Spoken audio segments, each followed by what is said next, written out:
श्री स्वामी समर्थ. स्वामी महाराजांच्या कृपेने तुमच्या सर्व इच्छा मनोकामना पूर्ण हो. उद्या आहे रथसप्तमी. रथसप्तमीच्या दिवशी जर आपण काही उपाय केले, काही सेवा केल्या तर त्या खूप प्रभावी ठरतात. पण या दिवशी जर आपल्याकडून काही चुका झाल्या तर त्याचे दुष्परिणाम देखील आपल्याला भोगावे लागतात.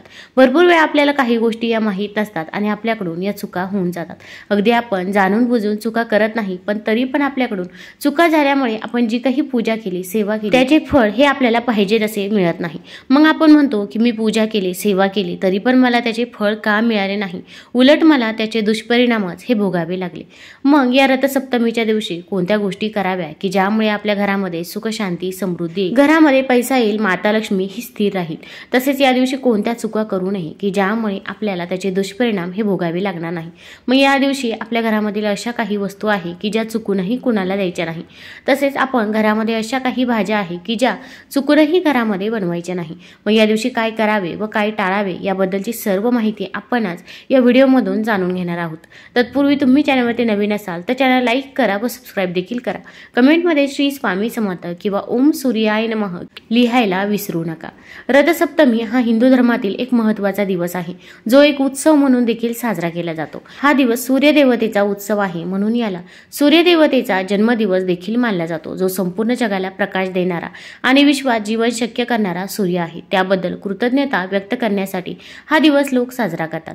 रथसप्तमीच्या दिवशी 7 पांढऱ्या घोड्यांनी चालवलेल्या सोनेरी रथावर बसलेल्या सूर्यदेवाची पूजा केली जाते. ही प्रतिमा सूर्याच्या तेजाची प्रतीक आहे, जी केवळ पृथ्वीपुरती मर्यादित नाही तर स्वर्गात आणि संपूर्ण विश्वात देखील आहे. पौराणिक कथेनुसार असे मानले जाते की रथसप्तमीच्या पूर्वसंध्येला सूर्याची पूजा केल्याने भक्तांना त्यांच्या भूतकाळातील आणि वर्तमानातील पापांपासून मुक्ती मिळते आणि मोक्षप्राप्तीच्या मार्गाकडे एक पाऊल पुढे जाते. हिंदू धर्मानुसार सूर्यदेव दीर्घायुष्य आणि चांगले आरोग्य प्रदान करतात. रथसप्तमीला अंगणामध्ये मातीच्या छोट्या मडक्यात दूध मुद्दाम उतू घातलं जातं. दूध ज्या दिशेला उतू जाईल तिकडे समृद्धी येते असं म्हटलं जायचं. एरवी दूध सांडलं, उतू गेलं की हळहळणाऱ्या गृहिणी या दिवशी दूध उतू जाऊ देतात. रथसप्तमीच्या दिवशी सूर्यपूजनाबरोबर अग्नीला दूध अर्पण करणे देखील अतिशय शुभ मानले जाते. उत्तर दिशेला जर हे दूध उतू गेले तर आपल्या घरामधील आर्थिक टंचाई दूर होत असते, आपल्या घरामध्ये पैसा यायला सुरुवात होते असे म्हणतात. मग तुम्ही या दिवशी उत्तर किंवा पूर्व दिशेला दूध उतू घालण्याचा प्रयत्न करावा.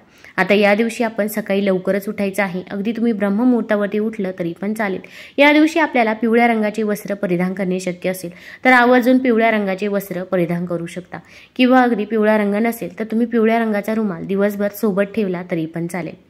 तसेच या दिवशी आपण सूर्याला अर्घ्य देखील देत असतो. अगदी आपण कधीही सूर्याला अर्घ्य दिलेले नसेल किंवा देत नसाल तरी पण आपण रथसप्तमीच्या दिवशी आवर्जून सूर्याला अर्घ्य द्यायचं आहे.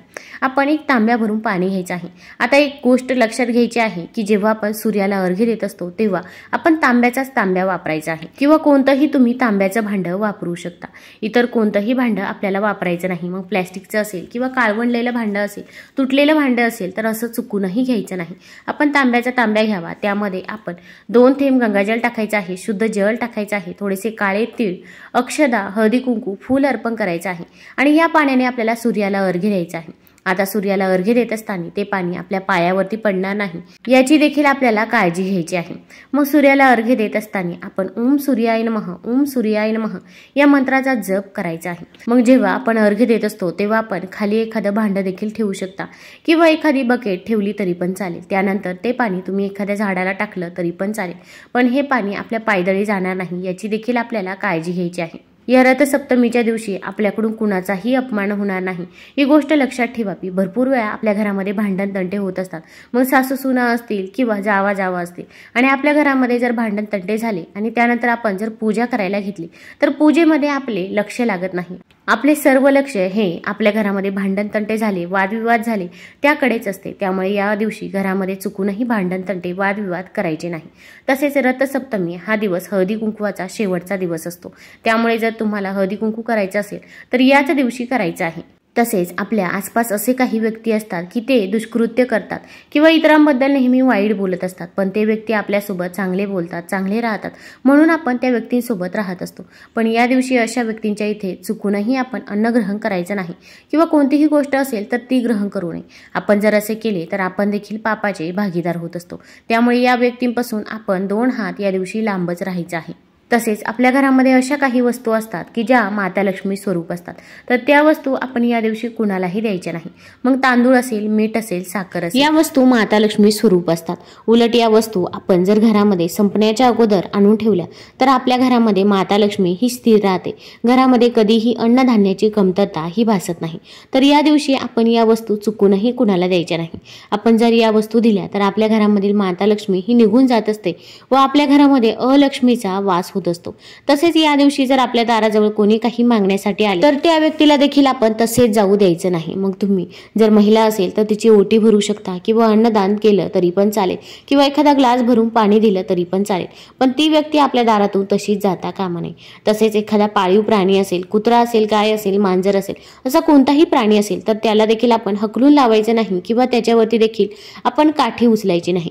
त्याला देखील आपण काहीतरी खायला हे आवर्जून द्यायचंच आहे. अगदी या रथसप्तमीच्या दिवशी आपल्याला पूजा सेवा करणे शक्य होत नाही किंवा अगदी आपल्या इकडे ती पूजा मांडत नाही, तरी पण या दिवशी आपण सूर्यदेवतेचा ओम गृहिणी सूर्याय नमः किंवा ओम सूर्याय नमः या मंत्राचा जेवढ्या वेळा शक्य होईल तेवढ्या वेळा जप करावा. तसेच आदित्य हृदय स्तोत्राचे देखील पठण करावे. अगदी आपल्याला म्हणणे शक्य होत नसेल तर मोबाईलवरती लावून द्या, श्रवण केला तरी पण चालेल. या स्तोत्राचे जर या दिवशी आपण घरामध्ये मोठ्याने पठण केले तर आपल्या घरामध्ये जी काही नकारात्मकता आहे तर ती नकारात्मकता दूर होण्यास मदत होत असते. तुम्ही अगदी सकाळी पूजा करा, सेवा करा किंवा सकाळी जर वेळ मिळाला नाही तर सायंकाळी केली तरी पण चालेल, पण या दिवशी आपण हे स्तोत्र पठण केलेच पाहिजे. तसेच आता या दिवशी आपण घरामध्ये मांसाहार चुकूनही करायचा नाही.